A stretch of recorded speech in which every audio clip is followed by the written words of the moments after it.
नमस्कार दोस्तों। आज के वीडियो में हम 6 जनवरी का करंट अफेयर्स पढ़ेंगे। चलिए शुरू करते हैं। पहला प्रश्न है, कौन सा देश एशिया का पहला ऐसा देश बन गया है जिसने हाल ही में हाइड्रोजन संचालित ट्रेन शुरू की है? तो ऐसा करने वाला देश कौन सा है? चीन। चीन की राजधानी बीजिंग। राष्ट्रपति शी जिनपिंग। चीन हाइड्रोजन संचालित शहरी ट्रेनों को लॉन्च करने वाला एशिया का पहला और दुनिया का दूसरा देश बन गया है। सितंबर 2022 में हाइड्रोजन से चलने वाली ट्रेनों की शुरुआत करने वाला जर्मनी पहला देश था। तो पहला कौन सा देश है? जर्मनी। दूसरा कौन सा हो गया है? चीन। ये दो प्रश्न हो गए आपके। रेल मंत्री अश्विनी वैष्णव के अनुसार, अब भारत की बात करते हैं, भारत को दिसंबर 2023 तक अपनी पहली स्वदेशी हाइड्रोजन ट्रेन मिलने की संभावना है, ऐसा हमारे रेल मंत्री जी ने आश्वासन दिया है। अब बात करते हैं हाइड्रोजन से चलने वाली ट्रेन है क्या। इस ट्रेन में फ्यूज सेल लगाए गए हैं जो हाइड्रोजन को ऑक्सीजन में मिलाकर ऊर्जा पैदा करते हैं और बदले में सिर्फ पानी और भाप का उत्सर्जन होता है। यह इको फ्रेंडली ट्रेन एक बार में करीब 1000 किलोमीटर तक का सफर तय कर सकती है और इसकी अधिकतम स्पीड जो है वो 140 किलोमीटर प्रति घंटा होती है। अगला प्रश्न है, किस देश के ग्लासगो शहर में ब्रिटिश इंडिया आर्मी स्मारक बनाया जाएगा? Very very important question.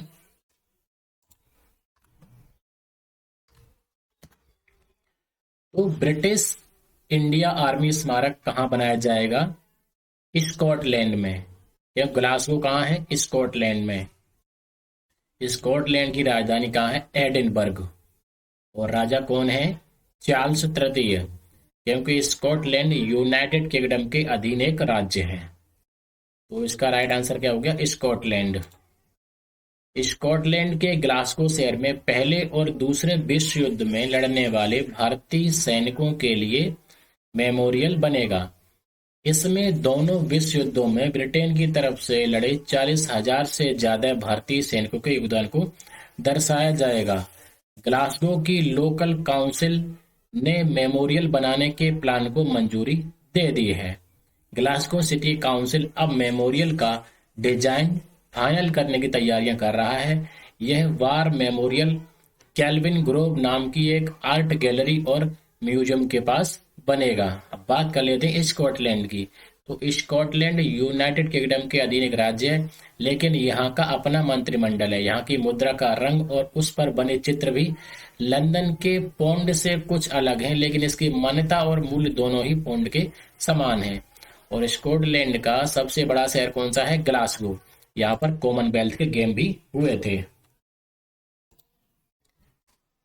इसे हाल ही में अमेरिका के राष्ट्रपति जो बाइडेन ने भारत में अमेरिकी राजदूत के रूप में नामित किया है। तो इसका राइट आंसर क्या है? Eric M Garcetti. क्या नाम है उनका? Eric M Garcetti.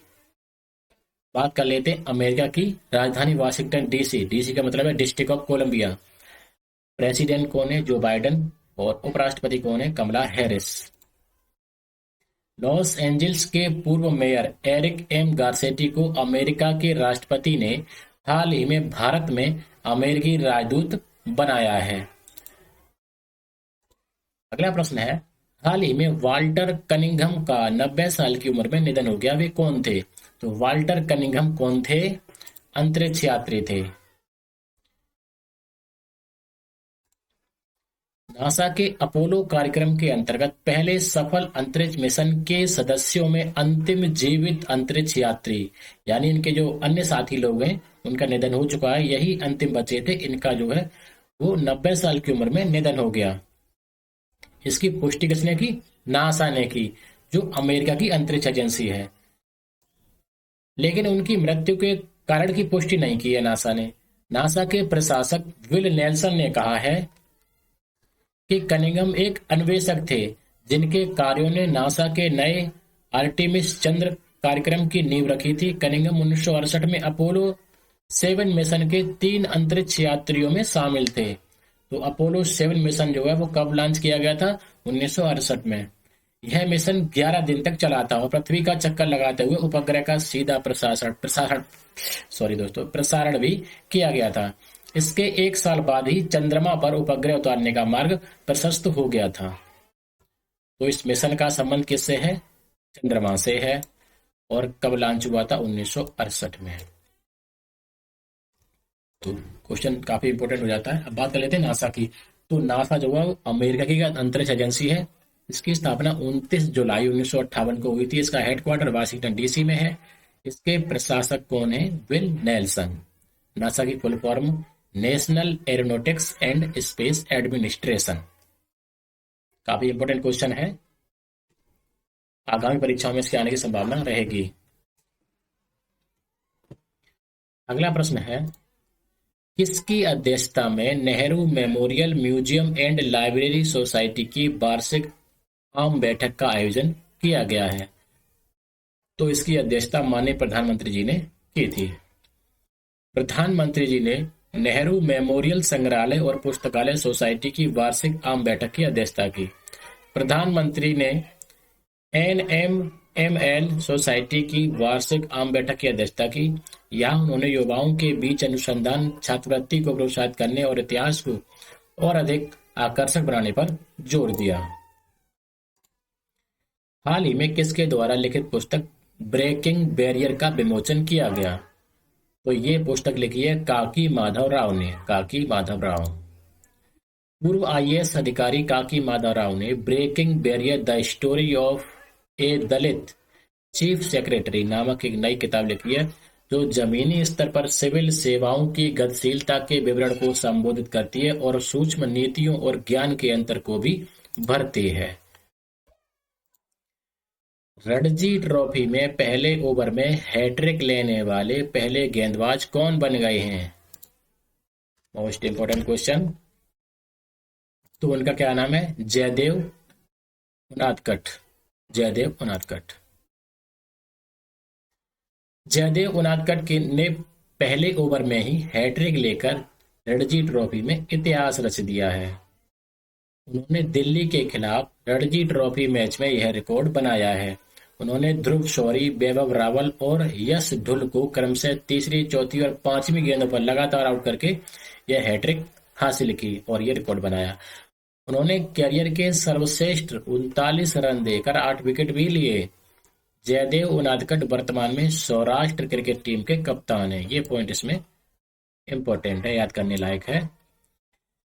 पिछली सबसे पहली हैट्रिक किसने लगाई थी? कर्नाटक के गेंदबाज विनय कुमार ने मुंबई के खिलाफ 2017-18 के क्वार्टर फाइनल में बनाई थी, लेकिन यह पहले और तीसरे ओवर में थी। लेकिन यह हैट्रिक पहले ओवर में ही लगी है। तो एक पॉइंट ये हो गया, एक ये हो गया और तीसरा ये हो गया। क्योंकि एग्जामिनर को पता है कि सभी बच्चे पढ़ करके आएंगे, तो ऐसा करते हैं कि पुराना वाला पूछ लेते हैं। तो पुराना वाला भी आपको याद करके जाना है। तो पिछली सबसे पहली हैट्रिक किसने लगाई थी? कर्नाटक के गेंदबाज विनय कुमार ने। किसके खिलाफ लगाई थी? मुंबई के खिलाफ 2017-18 में। अब बात करते हैं रणजी ट्रॉफी की। भारतीय क्रिकेट कंट्रोल बोर्ड सालाना रणजी ट्रॉफी का आयोजन करता है, जो देश के राज्य और क्षेत्रीय क्रिकेट संघों के बीच एक घरेलू प्रथम श्रेणी क्रिकेट का मैच है। प्रीमियम घरेलू टूर्नामेंट का नाम भारत का प्रतिनिधित्व करने वाले पहले क्रिकेटर रणजीत सिंह जी के नाम पर रखा गया है, जिसे रणजी भी कहा जाता है। तो ये पॉइंट इंपॉर्टेंट है, इसको आप नोट कर लीजिए। यह पहली बार 1934-35 में खेला गया था। दूसरा पॉइंट, जिसमें 15 टीमों को नॉकआउट सिस्टम में 4 क्षेत्रों में विभाजित किया गया था और तब से यह 32 टीम लीग और नॉकआउट प्रतियोगिता में विकसित हो गया है। मुंबई ने पहला संस्करण जीता और सबसे अधिक रणजी ट्रॉफी भी जीती है। एक पॉइंट ये हो गया कि पहली बार जो रणजी हुई थी वो किसने जीती थी? मुंबई ने।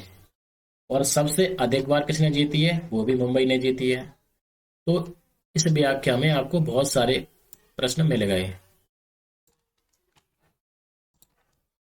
अगला प्रश्न है, हाल ही में जारी रिपोर्ट के अनुसार 2021-22 में शीर्ष लाभ कमाने वाली सार्वजनिक क्षेत्र की उद्यम कौन सी कंपनी बन गई है? तो उस कंपनी का नाम है ONGC, oil and natural gas corporation. इसकी स्थापना 14 अगस्त 1956 को हुई थी। इसके चेयरमैन कौन है? अरुण कुमार सिंह। इसके संस्थापक कौन है? Government of India. हेडक्वार्टर कहाँ है? वसंत कुंज, नई दिल्ली में। भारत सरकार के सार्वजनिक उद्यम सर्वेक्षण 2021-22 के अनुसार 21-22 में केंद्रीय सार्वजनिक क्षेत्र के उद्यमों में सबसे ज्यादा लाभ कमाने वाली कंपनी ओएनजीसी थी। ओएनजीसी के बाद सबसे अधिक लाभ कमाने वाले अन्य CPSE, Indian Oil Corporation, Power Grid, NTPC और SAIL. SAIL means Steel Authority of India Limited. 21-22 के दौरान सार्वजनिक क्षेत्र के उद्यमों के संचालन का शुद्ध लाभ 50.87% से बढ़कर 2.49 लाख करोड़ रुपए हो गया। 2021 में कितना था? 1.65। इतना जो है बढ़ गया है और अब बढ़ करके इतना हो गया है। अगला प्रश्न है, नीलिट शॉर्ट में कहते हैं, राष्ट्रीय इलेक्ट्रॉनिक सूचना प्रौद्योगिकी संस्थान ने साइबर सुरक्षा कौशल प्रशिक्षण के लिए किस कंपनी के साथ गठबंधन किया है? तो किया है माइक्रोसॉफ्ट के साथ। माइक्रोसॉफ्ट की बात करते हैं तो इसकी स्थापना हुई थी 4 अप्रैल 1975 को। संस्थापक कौन थे? बिल गेट्स और पॉल एलन। इसका मुख्यालय कहाँ है? रेडमोंड, वाशिंगटन, यूनाइटेड स्टेट्स में यानी अमेरिका में। वर्तमान इसके चेयरपर्सन यानी मुख्य कार्यकारी अधिकारी कौन है इसके? सत्या नडेला। तो नीलिट की फुल फॉर्म क्या होती है? National institute of electronics and information technology, short में कहते हैं नीलिट। राष्ट्रीय इलेक्ट्रॉनिकी एवं सूचना प्रौद्योगिकी संस्थान। तो इस संस्थान ने क्या किया है? माइक्रोसॉफ्ट के साथ समझौता किया है। वर्ष 2022 में कौन सबसे अधिक कमाई करने वाली भारतीय महिला खिलाड़ी बन गई हैं? तो उनका नाम है PV Sindhu. PV Sindhu. Forbes ने वर्ष के अंत में विश्व में सबसे ज्यादा कमाई करने वाली 25 महिला खिलाड़ियों की सूची जारी की है, जिसमें पीवी सिंधु को 12वां स्थान मिला है। इस सूची में पहला स्थान किसे मिला है? जापान की नाओमी ओसाका को। तो पहला स्थान और भारतीय खिलाड़ी का स्थान कौन सा है? 12वां। ये 2 पॉइंट याद रखिए आप। सरकार ने राष्ट्रीय ग्रीन हाइड्रोजन मिशन के लिए कितने करोड़ रुपए की स्वीकृति प्रदान की है? तो 19,744 करोड़ रुपए की स्वीकृति सरकार ने दी है। मंत्रिमंडल ने 19,744 करोड़ रुपए के प्रारंभिक परिव्यय के साथ राष्ट्रीय हरित हाइड्रोजन मिशन को मंजूरी दी है। सूचना एवं प्रसारण मंत्री अनुराग ठाकुर ने कहा है कि इस मिशन के तहत हर साल 50 लाख टन ग्रीन हाइड्रोजन का उत्पादन किया जाएगा। इससे क्या होगा? जीवाश्म ईंधन के आयात पर हर साल 1 लाख करोड़ रुपए की बचत होगी। उन्होंने कहा कि मिशन का उद्देश्य देश को हरित हाइड्रोजन के उत्पादन, उपयोग और निर्यात का बड़ा केंद्र बनाना है। अब बात करते हैं राष्ट्रीय हरित हाइड्रोजन मिशन के लाभ। तो क्या क्या लाभ हैं?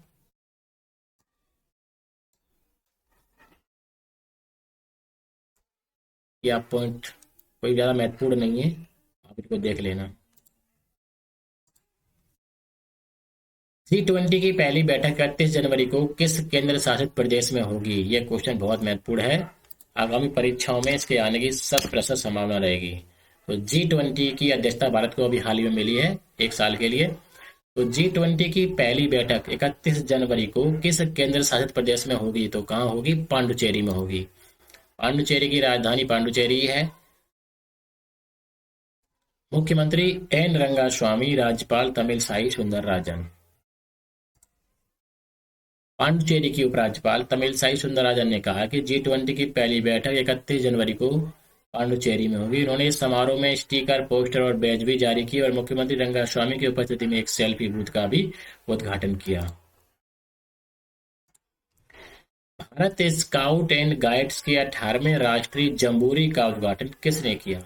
तो ये किया हमारी राष्ट्रपति महोदया श्रीमती द्रौपदी मुर्मू जी ने। कहाँ पर किया? राजस्थान में किया। राजस्थान की राजधानी जयपुर है। मुख्यमंत्री अशोक गहलोत, राज्यपाल कलराज मिश्र। राष्ट्रपति महोदया ने 4 जनवरी को राजस्थान के पाली जिले के रोहट में 18वें राष्ट्रीय स्काउट और गाइड जंबोरे का उद्घाटन किया है। राष्ट्रपति 2 दिवसीय राज्य के दौरे पर रहीं और 7 दिवसीय कार्यक्रम की मेजबानी 66 वर्षों के बाद राजस्थान द्वारा की जा रही है। इस कार्यक्रम में देश भर से 35,000 से अधिक स्काउट और गाइड ने भाग लिया। भारत स्काउट गाइड्स भारत का राष्ट्रीय स्काउटिंग और गाइडिंग संघ है। बीएसजी का राष्ट्रीय मुख्यालय भारत सरकार द्वारा मान्यता प्राप्त है। अब बात करते हैं इसकी थीम की। तो 18वें राष्ट्रीय स्काउट और गाइड जम्बूरी की थीम क्या थी? शांति के साथ प्रगति। ये पॉइंट इसमें इंपॉर्टेंट है।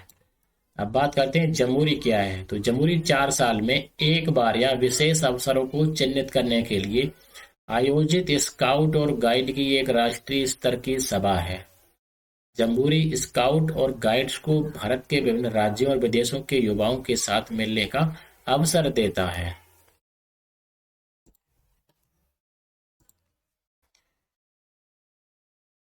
अब जो प्रश्न आया है वो उत्तर प्रदेश की आने वाली हर परीक्षा के लिए इम्पोर्टेंट है और राष्ट्रीय स्तर पर भी है। उत्तर प्रदेश के किस जिले को IGRS रैंकिंग में दूसरा स्थान प्राप्त हुआ है? तो जिला कौन सा है? देवरिया। उत्तर प्रदेश की राजधानी लखनऊ है। मुख्यमंत्री श्री योगी आदित्यनाथ, राज्यपाल श्रीमती आनंदीबेन पटेल। तो देवरिया जिले को पूरे प्रदेश में जन शिकायतों के निवारण के लिए एकीकृत शिकायत निवारण प्रणाली रैंकिंग में दूसरा स्थान प्राप्त हुआ है। अब बात कर लेते हैं IGRS की फुल फॉर्म क्या है। तो IGRS की फुल फॉर्म है integrated grievance redressal system. Delhi विद्युत नियामक आयोग DERC का नया अध्यक्ष कौन बना है? तो नए अध्यक्ष का नाम है राजीव कुमार श्रीवास्तव। दिल्ली के मुख्यमंत्री अरविंद केजरीवाल जी हैं। उपराज्यपाल विनय कुमार सक्सेना जी हैं।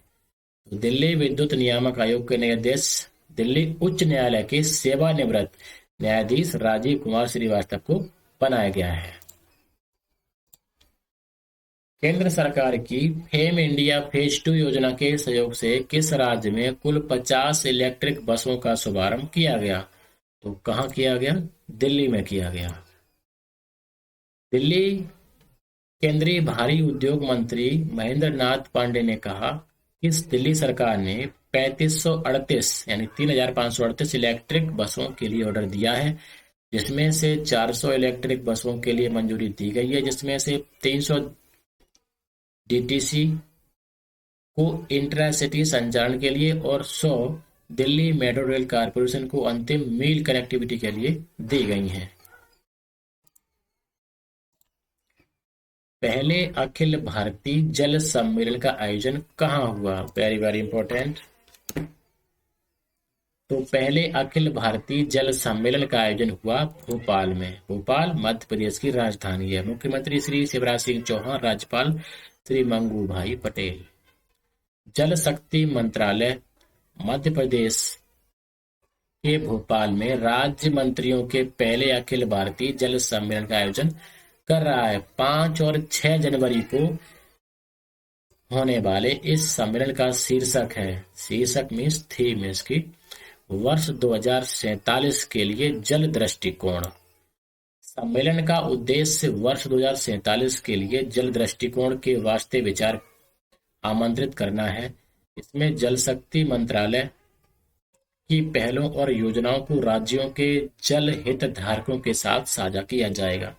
जल मंत्री गजेंद्र सिंह शेखावत और मध्य प्रदेश के मुख्यमंत्री शिवराज सिंह चौहान इस सम्मेलन में उपस्थित रहेंगे। तो ये सम्मेलन 5 और 6 जनवरी को होगा। इसका शीर्षक क्या है? वर्ष 2047 के लिए जल दृष्टिकोण। ई पुस्तकालय की शुरुआत कहाँ की गई है? ये की गई है जम्मू कश्मीर में।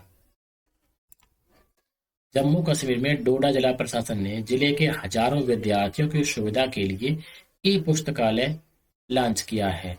जिले के विद्यार्थियों को अब विषय के श्रेष्ठ विशेषज्ञों द्वारा तैयार नोट और अध्ययन सामग्री मिलेगी। जिले में शुरू किए गए अद्भुत डोडा अभियान के अंतर्गत 5 महीनों से अधिक समय में यह उपलब्धि प्राप्त की गई। विद्यार्थी मार्च या अप्रैल महीने की परीक्षा के दिनों में अध्ययन सामग्री का उपयोग कर पाएंगे, लेकिन सामग्री को लेकर संदेह का स्पष्टीकरण शीतकालीन अवकाश के बाद होगा। ई पुस्तकालय की वेबसाइट भी लॉन्च कर दी गई है। ये कौन सी है? www.adbhutdoda.org/e-library। 13 जनवरी को विश्व की सबसे लंबी क्रूज सेवा की शुरुआत कहां से की जाएगी? Important question. तो कहां से की जाएगी? काशी। काशी, बनारस, वाराणसी, पंडा नगरी, ये एक ही नाम है। तो उत्तर प्रदेश में है ये, वहां की राजधानी लखनऊ है। भारत सरकार नदियों में आधुनिक क्रूज जहाज सेवा संचालित करने के लिए 1000 से अधिक जलमार्ग निर्माण हेतु प्रयासरत है। सतत जलमार्गों के विकास के साथ भारत क्रूज पर्यटन के क्षेत्र में एक नया दौर शुरू करने के लिए पूर्णतः तैयार है। प्रधानमंत्री ने सॉरी दोस्तों प्रधानमंत्री ने दूसरी राष्ट्रीय गंगा परिषद की बैठक की अध्यक्षता करते हुए बताया कि जनवरी महीने की 13 तारीख को, इंपॉर्टेंट पॉइंट है, जनवरी महीने की 13 तारीख को 2300 किलोमीटर की विश्व की सबसे लंबी क्रूज सेवा की शुरुआत काशी से की जाएगी, जो बांग्लादेश से होते हुए कहाँ जाएगी? असम के डिब्रूगढ़ तक जाएगी। इस बैठक में प्रधानमंत्री ने नदियों की सफाई में जन आंदोलन और लोगों की भागीदारी पर जोर दिया।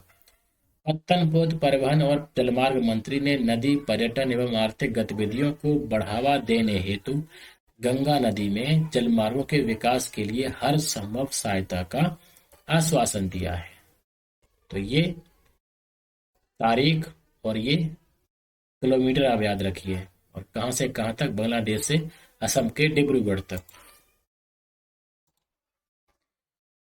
हाल ही में किस राज्य सरकार ने मुख्यमंत्री आवास भूमि अधिकार योजना शुरू की है? तो ये शुरू की है मध्य प्रदेश ने।